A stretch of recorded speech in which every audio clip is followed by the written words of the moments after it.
Come on in. Simon Pegg! There he is. Welcome back to the Opie and Anthony Show, sir. Look at that. I like that industrial look. How you doing? See you. How you doing, man? Are we on? Yep. Yeah, we just straight in. We always do that. It's like people come in and go, is this actually a show? It's nice, it's nice to be back, because last time we were here, me and Nick were in such a bad mood. Do you remember? Oh, man. We were like the grumps. What happened? Yeah. We were just...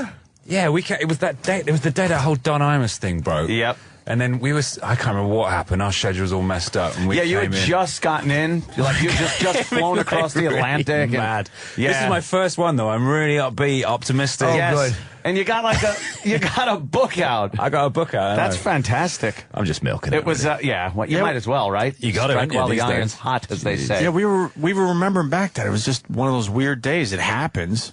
Yeah. And there was all that everyone was talking about. What can you say? What can't you say? Well, we were really annoyed because that's our thing, the Don Imus thing. We don't want to be kicked off the air for trying to entertain our audience. That's ridiculous. And all that sort of knee-jerk PC kind of thing. Was that here or was that the other studio? It was at K-Rock. K-Rock. was at K-Rock. Regular radio. Anyway, it's good to be back. Yeah, absolutely. It's nice good to have you. I've been we're big fans. So. Huge fan, man. Sam and I saw you at Comic-Con. Oh, you did? We were on that awful round table. We were trying to get interviews, but they didn't tell us it was like for print media.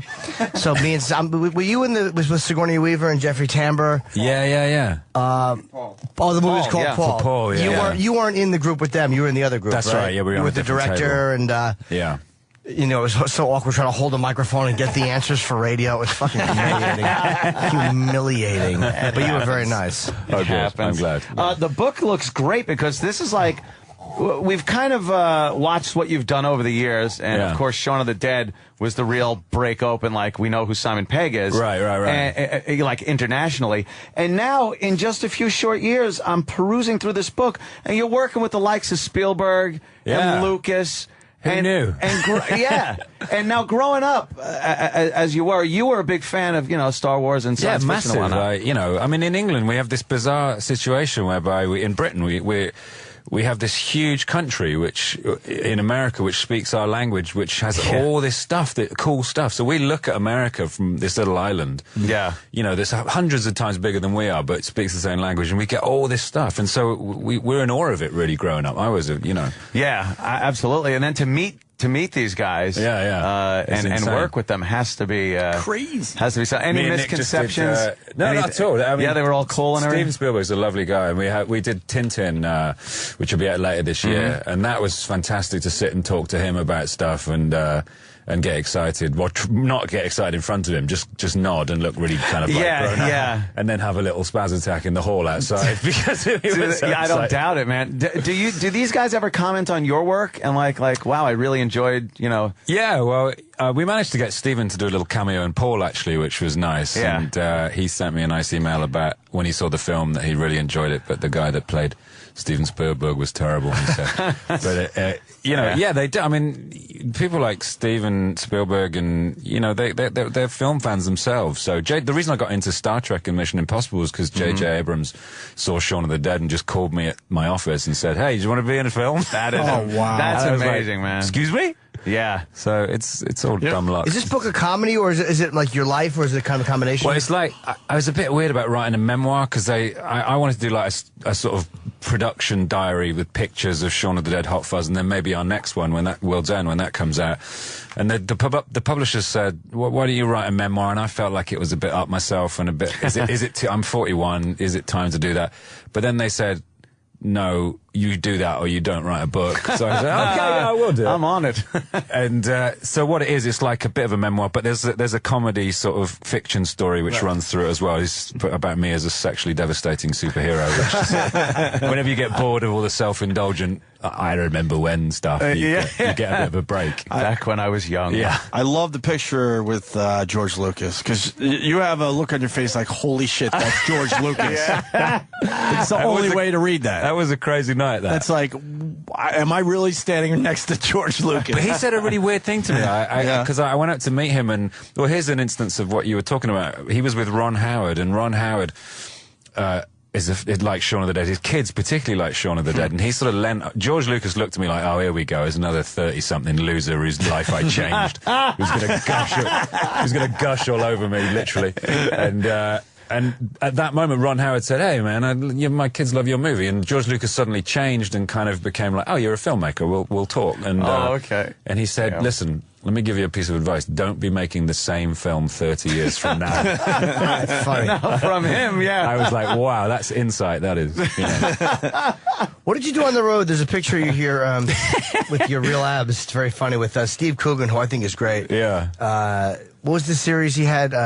Telling you. Know Me, Knowing You. Knowing Me, Knowing You. Yeah, the chat show. Really yeah. funny. Fantastic. And he did, like, one year he played a TV host, but I thought the radio host one was the funniest. Yeah, Alan Partridge, yeah. Alan Partridge. I'm Alan Partridge. Oh, right. Yeah. It's great. It's a fantastic creation. What did you do on the road with him? Was it a play or was it like a live sketch? It was a live show. He did about 5 of his characters, including Alan Partridge, actually. And we were on the road for about a year. We did 6 months on the road, and then we went into the West End of London, Broadway, for sort of 3 months, and had the most amazing time. It was like being in a rock band, you know. Right. What is the West End like compared to? Because the East Enders is a big show. Over there, is that like kind of like the rough area, the east side? It can be. It's all getting done up now because the Olympics is going to be there. So there's a lot of regeneration. But all the old crime families used to live in the East End. Oh, like really? The Krays, and yeah, that's where all the Cockneys come from. You know. Yeah, who are the brothers? Who are the mob brothers? The Kray brothers. Oh, yeah. Kray brothers. Okay. Yeah, the twins. Yeah. There's supposed to be really a great documentary on those guys, which I've not seen. They were a strange pair. Are they dead? But there's a lot of respect for them. A lot of old. There was that old code, you know, that existed. They looked after their own. They were brutal, you know, but they loved their mum, and that's the main thing, isn't it? Yeah. Church on Sundays, love your mother, Exactly. cut your best friend's throat because he fucking laid on the vig. So, Exactly. were they Italians? Were they like mafia, like here mafia, or is No, they were just East End boys. You know? They were sort of. The Cockneys, as you know, well, they're people that are born within the size of Bow Bells, which is a church. East Londoners aren't necessarily Cockneys, but they are. There's a lot of. It was a big working class area. There was a lot of, sort of community there, and they. You know the way these things exist everywhere. You know, these crime families sort of evolve that are honourable and deadly. And brutal. Yeah. Brutal. Yeah. Where were you raised? Where was it? Middle class? Gloucester, which is like kind of the West Country, like the in Hot Fuzz where we go. There's that little village in Hot Fuzz that we blow up. Yeah, I grew up somewhere like that. Somewhere like that. Yeah. So was it hard to get into filmmaking? Being like, I know the island is relatively small. Yeah. But being out in what looked like the middle of nowhere. If it's something... Well, I guess I moved. I went to college in Bristol, which is a bigger city, and then I became a stand-up comic. And to be a stand-up in the same way that you may have to move to New York or LA or Chicago, or whatever.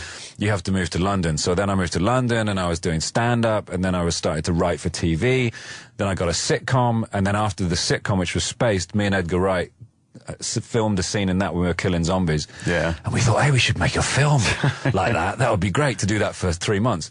And that was Shaun of the Dead. Yeah. Then bang, you make a little movie and someone sees it over here, then J.J. Abrams calls you, and next thing you know, you're Scotty. You're in Star Trek. Yeah. How did that feel, like getting the call to be... Oh, it was nuts. I mean, obviously you probably were a Star Trek fan, being a sci-fi fan. Yeah. And then to play the role of Scotty is... It was mental. I honestly... huge. I think J.J. had been cast in the movie. He'd seen a few people for Scotty, not found someone at that point, and then just thought, I'll ask Pegg. And I literally got an email saying, like, quite exasperated, saying, do you want to play Scotty? Yeah, like, I was like, what do you got? What do you mean? We dropped everything and... But I didn't. I kind of was like, I felt like it was too much to say, like, yeah. I kind of went, I don't know. What shall I do? And then he said, look, the worst thing that can happen is every couple of years we get to have fun in space. And I thought, that's the best argument I've ever heard. They're obviously making a sequel. I think this year, I hope. Yeah. The first, that one was amazing. I mean, the whole idea to be able to take the characters that everyone knew, was familiar with, and then replace them. Like, it was the perfect time, because years ago you couldn't do that. People would not buy the concept of changing, Shatner and Leonard Nimoy. Yeah. But the way that JJ did it is an amazing idea. I genuinely think it was a stroke of genius. Just because, and the very fact that Leonard Nimoy was in it shows that nothing of old Star Trek didn't happen. It all happened. There's Spock. That's the Spock that did all that stuff. Yeah, yeah. Know. But they gave a way to work around that. It's clever. You know, hey, we could do all new adventures. Did Shatner say no? They asked him and he said no. He said nobody asked him, right? No, he said no one asked him. I think what happened was he kind of, I think he was offered like a cameo, but he wanted it to be slightly a little more than that. I don't know. I know that everything's fine. You know that William Shatner and Chris Pine have kind of met and stuff, and Shatner was very cool about it. And the great little homages to the original series too. If you were a huge fan of Star Trek, you picked up on so many little jokes and little things that were. Did you kind of channel the original? Scotty, well, weirdly, in what you were doing? I didn't want to sort of. I thought I can't go in there and do an impression of James Doohan because that would be doing him and the part a disservice. I've got to go in there and play Scotty. So I just kind of tried to take it off the page. But I was sat in the transporter room. The guy who sat next to me is Chris Doohan, who's James Doohan's son. Yeah. So I at least had some kind of connection. And I always would go over it with Chris and say, look, this is my take on it. And he was so nice. And everyone else, like, the other guys, apart from, of course, DeForest Kelley, who passed away as well. So Carl Urban couldn't meet his sort of counterpart, but everyone else had a little relationship. He did an amazing job. He did, didn't he? I mean, he came off like McCoy. Damn it, Jeremy! Yeah, did all that you totally pictured that as being McCoy. Yeah. And I mean, getting Kirk's personality was great. Bombs. Yeah, he just crossed his legs like he very femininely crosses his legs in there like Shatner did. But amazing. Can't wait for the second one. Me too. I'm very excited to get back. They're a bunch of really sickeningly good-looking children, and it's fun working with them. Now, as far as the book goes, you touring this? You're doing signings? I am. I'm doing a little signing tonight at the Strand and bookstore and 828 Broadway, by the way. Thank you very much. At 7 p.m. And you have interesting signings lined up. It's not just tonight here in New York. In Austin, which is for some reason, I think you're going to have a massive turnout in Austin, Texas. It's a great town. It really is. I've only been there once, but I loved it. Wednesday, June 15th, that's, this coming Wednesday, at Book People at 7 p.m. and the address is 603 North Lamar Boulevard. And, of course, L.A. would be Friday, so I guess that you have one day on and then one travel day. Yeah. Barnes & Noble at the Grove, 7 o'clock. That's 109 or 189, the Grove Drive. I can't read it. But just listen to the Grove. Everyone knows what the Grove is. Yeah, there's one fucking Barnes & Noble in the Grove. If you're at 109 and you're in front of a deli, retard, you're in the wrong place. Go 80 stores up. I'm really excited to be doing the signing at the Strand Bookstore because I've had a Strand Bookstore T-shirt for like 10 years. Oh, really? Yeah. And it's another one of those moments where you wind up being somewhere that you've always kind of admired and kind of in the. What am I trying to say? In that world that you just kind of looked into growing up. Well, it's the same thing of being like a massive fan of E.T. and then having Steven Spielberg be in my movie. All those kind of moments of it's never lost on me. I still geek out about it. It's crazy. That is huge. When you release a book here, you releasing this obviously in Britain. Yeah. Did it come out at the same time, or is there a separation? No, it came out in Britain last year, and I wrote a special forward for this one to introduce it because there's a bunch of stuff in it that the American readers will be like, hey, what is that? Because it'll be a specifically British reference, but it's all easy to figure out. It's not like in British. Yeah. It's not like reading Shakespeare. It's all, prithee, for I did go with Steven Spielberg unto the day. It's written like that. Was that actually Shakespeare-type talk with the exception of Spielberg? Shakespeare-type talk. Spoken like a true actor. You're a brilliant man. What's that newer movie you're working on? The World's End. Yeah, World's that's End, what I'm about to start writing with Edgar Wright, which will be the third sort of part of our little sort of trilogy, I guess you call it. Sounds a bit pretentious, but that was Shaun of the Dead, Hot Fuzz, and then this will be the third one in that series of films. And we've been trying to get around to it for a while, because Edgar went off and did Scott Pilgrim versus the World, which is fantastic. And Nick and I went off and did Paul, and now we're looking at maybe a period when we can write this thing. So, and what'll this kind of be about? I can't tell you that. Oh, okay. I'm now attending the J.J. Abrams School of keeping my mouth shut. Keeping your mouth shut. Boy, he is good at doing that too. I saw Super 8 last night, and I know the guy, and I didn't know anything about it. Really? It's great. Is it as good as they're saying? It's beautifully done. I mean, it's a coming of age story. It's all about the kids in it. Absolutely fantastic. I should see that because everyone's been talking about it. For some reason, I keep confusing it with the Nick Cage movie, like the old 8mm. 8mm, right? Okay, I don't know why I keep thinking it's that. So different. I know. The Fellini movie, 8.5, of course. Yes. All the 8s. We should have an 8 festival. Or my favorite show. Oh fuck, what is it called? John and Kate plus 8. What a weird combination of films. That's such a good show. Yeah, tits look really good. My wife loves that like show, actually. Yeah, I saw her. Not for that reason, though. Wouldn't it be great if that's the only reason she liked it? Fuck the kids. Look at those titties. J.J. Abrams has a great way of keeping things under wraps, and I guess with obviously Lost, that had to be to be like paramount to just not let people know what was going to happen. I was a massive fan of that show, and on set of Star Trek, we'd be working together, and I'd say, "What's happening? Then tell me what's going to happen." It just wouldn't. Yeah, he just wouldn't say that. Even jokingly, he was like, "No."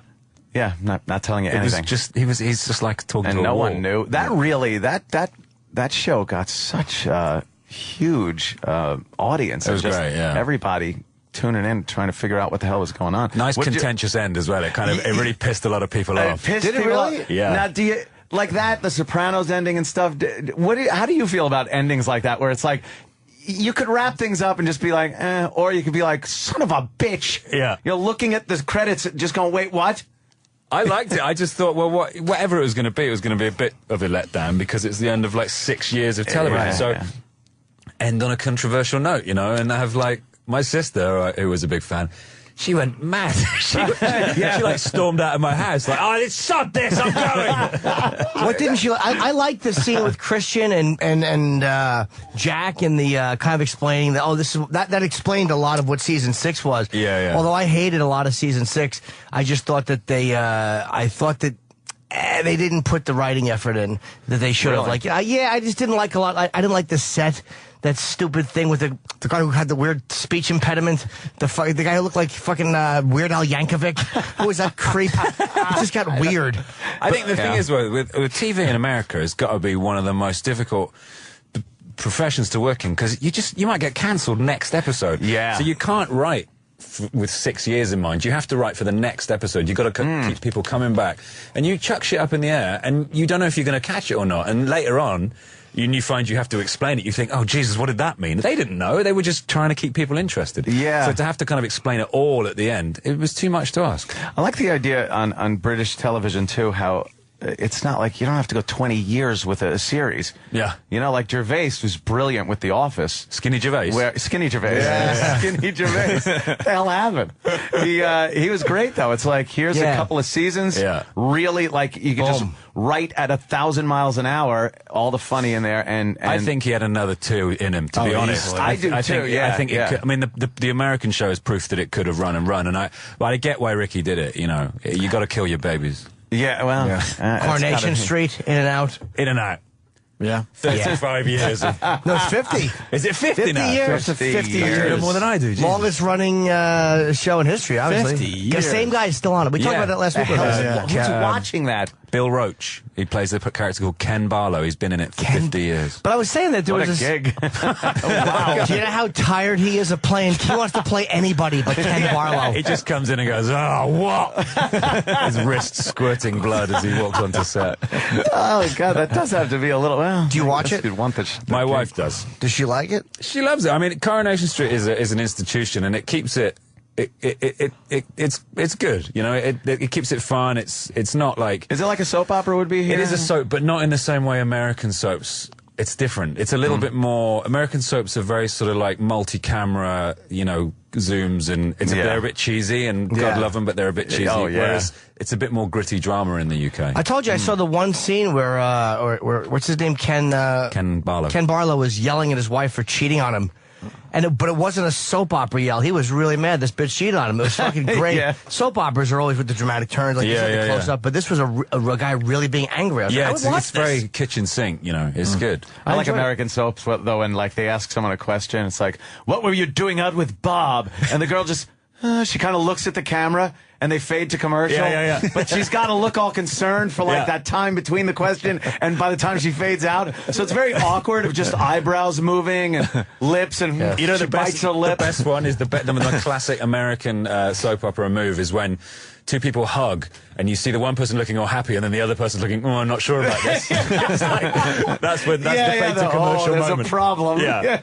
I'm not in love with you. Yeah, you know, something's about to go down. Like, her and Bob were out. They were supposed to be Hummel shopping, but she was like chucking them off behind a dumpster. If Ken Barlow finds out, they're dead. It's all over. What, do you do any TV in England? Not really anymore. No? It's one of those things that you kind of do have to choose at some point, just because if people can see you for free every night, they'll be a little less inclined to pay to see you at the cinema. So Makes sense. It's one of those things that, you know, I remember I worked with David Schwimmer, and he was saying as much with Friends, you know, it's made them very wealthy and successful, but they all have to suffer that thing slightly of being on TBS every single night. So when they have a movie come out, people are like, well, I can see them at home for free. Yeah. That was Band of Brothers? Yeah, it was on Band of Brothers. Well, I've worked with him 3 times, actually. But he said, I'm going to be Ross for 20 years, and I've got no choice. But he was very philosophical about it, you know. Is Jennifer Aniston the only one, because I know I like this show that Matt LeBlanc did on Showtime, which I think they got a second... Pages, yeah. Yeah, I thought that was good, about the British couple that comes over and they get a gig on American TV, and the guy's such a twat, the guy that runs the network. And I think they got season 2, but it seems like they've all had trouble kind of grabbing. Fucking Kudrow did the best show out of all of them, which was the comeback. Was it? Yeah. That was holy shit, was that great? Can I just say that before we carry on? I love the way you Americans say twat. Twat. Yeah. Or twat. Yeah.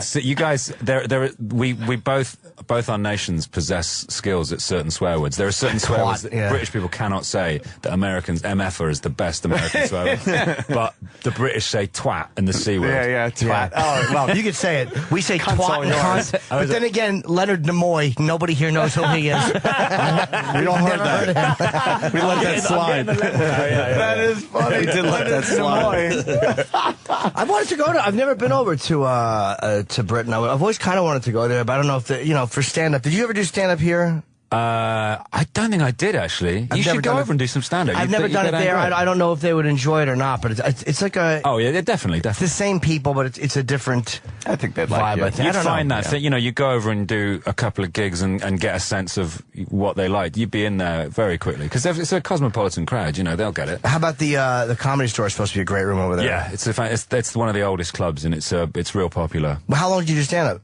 About 10 years. Oh, yeah, okay. So did you stop totally?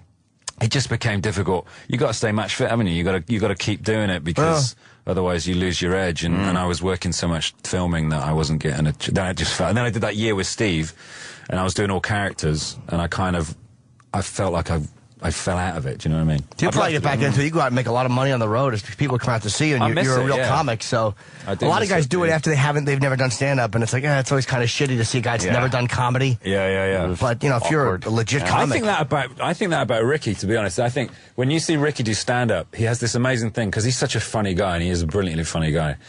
But because he came new to stand-up, he did it afterwards. He has the kind of the stance of like a new act, you know. He's got that kind of slightly. Oh wow, really? And yet he's got the material and the delivery of a pro. But it just takes actually doing it. To lose that, I guess, awkward look on stage. And he's very natural on stage, Gervais. Like, as far as the way he speaks off stage and on camera is the way he speaks on stage, which was kind of fun to watch. Like, I was like, wow, all right, he's a great performer. I mean, he's not fucking awkward speaking, but you could tell he's new. Yeah. You forget, like, it's weird to see him being new, because I think that fucking David Brent, I think, is the best character ever. Yeah, I take that over Archie Bunker. I really, like, the greatest of all time. And then to see him doing something new. I'm babbling, by the way. That's why I honestly think it was sad. I find that the fact that he stopped doing Brent was a tragedy, because then he did extras, which I didn't enjoy so much, because it felt like he was reining it in a bit. And he was holding it back. He couldn't be free. I agree with you. I liked extras, but I did too. It's tough to watch that after. But it was more seeing about The Office. it was more about the cameos. And he should have done extras first, and then it might have. Yeah. Because Brent's just like, I mean, it's unbelievable. Brilliant. It was hard to see in extras, because Andy Millman couldn't be as broken as David Brent was. Right. At least Andy Millman was in the business on some level,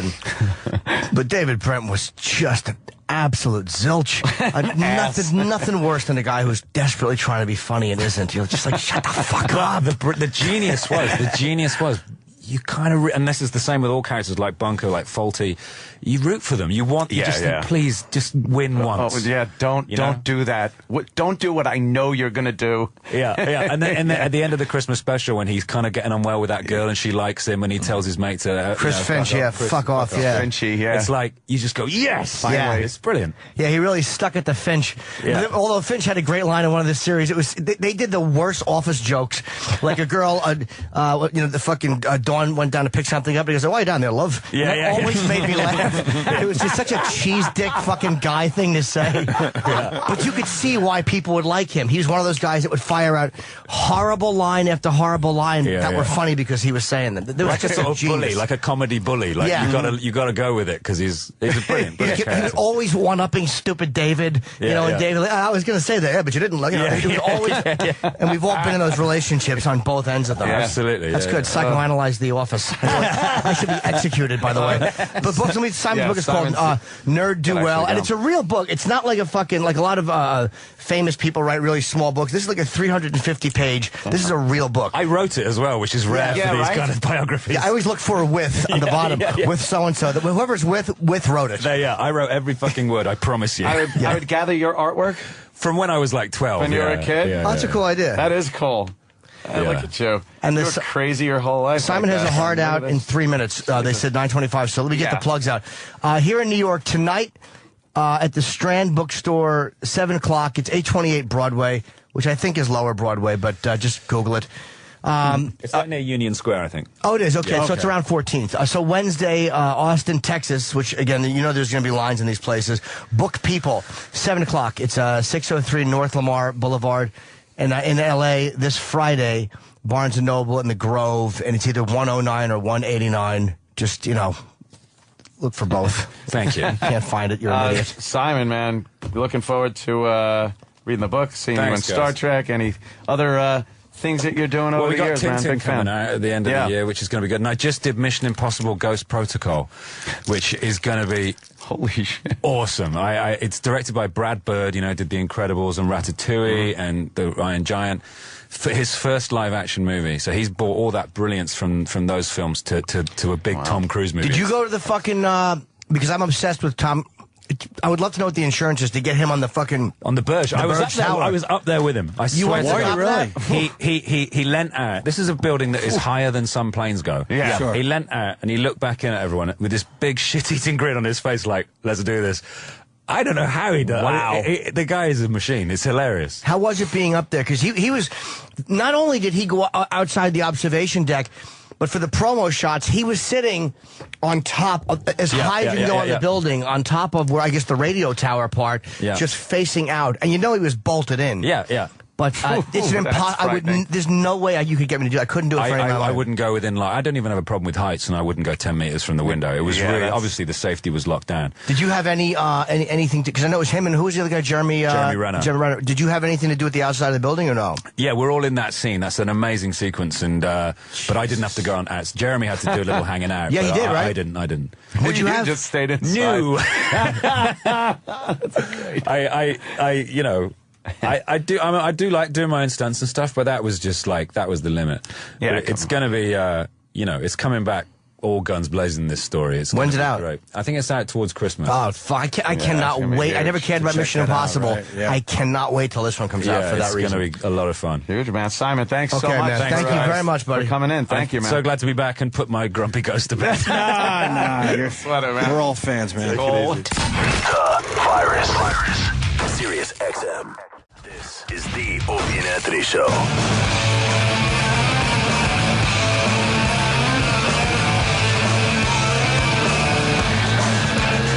I want to thank Simon Pegg for stopping by. He was great. Yeah, that was very cool, man. I've been a fan of his, of course, since the Shaun of the Dead. He didn't have to do that, but he came in before the show and was basically saying, I'm really sorry about the last time I was in. He came in and it was just a weird day. I think we were pissed because of the Imus thing. He had just gotten off the plane from England, which has to be just an abominable flight. And then I think we did make him wait because the Imus stuff was so powerful and so he was sitting around for a while. So on the top page, we had to go with it. And then finally, when we got to Simon, you know, whatever. But he didn't have to apologize. I don't remember. We're all fans, man. We're all fans of Simon Huge Pegg. fan. Well, I was until I remember. Guy's a funny fuck, man. Yeah, he's great. The studio. I was at K-Rock. I was at K-Rock. Regular radio. Anyway, it's good to be back. Yeah, absolutely. Yes, nice good to have you. You know we're big fans. So. Huge fan, man. Sam and I saw you at Comic-Con. Oh, you did? We were on that awful round table. We were trying to get interviews, but they didn't tell us it was like for print media.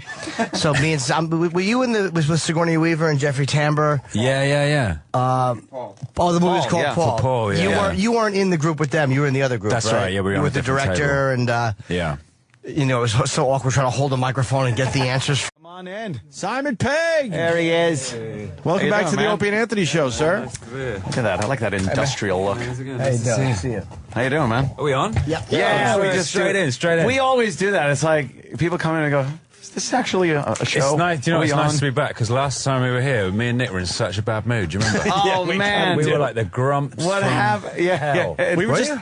Yeah, it was that day. It was the day that whole Don Imus thing broke. Yep. And then I can't remember what happened. Our schedule was all messed up. And you had just gotten in. You had just flown across the Atlantic. Mad. Yeah. This is my first one, though. I'm really upbeat, optimistic. Oh, yes. Good. And you got you got a book out. I got a book out. That's fantastic. I'm just milking it. It was, you might as well, right? You got it while the iron's iron's hot, as they say. Yeah, we were remembering back that it was just one of those weird days. It happens. Yeah. And there was all that everyone was talking about. What can you say? What can't you say? Well, we were really annoyed because that's our thing, the Don Imus thing. We don't want to be kicked off the air for trying to entertain our audience. That's ridiculous. And all that sort of knee-jerk PC kind of thing. Was that here or was that the other radio? It was fucking humiliating. But you were very nice. It happens. I'm glad. The book looks great because this is like.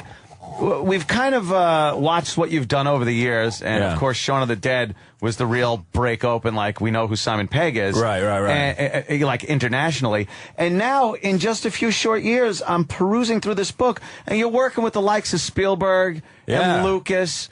Who knew? And now growing up, as you were a big fan of Star Wars and science fiction and whatnot. I mean, in England we have this bizarre situation whereby in Britain we have this huge country, in America, which speaks our language, which has all this stuff, cool stuff. So we look at America from this little island. Yeah. There's hundreds of times bigger than we are, but it speaks the same language, and we get all this stuff. And so we're in awe of it, really, growing up. I was, Yeah, absolutely. And then to meet these guys, and work with them has to be crazy. Has to be any misconceptions? No, not at all. I mean, they were all cool and everything. Steven Spielberg's a lovely guy, and we did Tintin, which will be out later this year, and that was fantastic.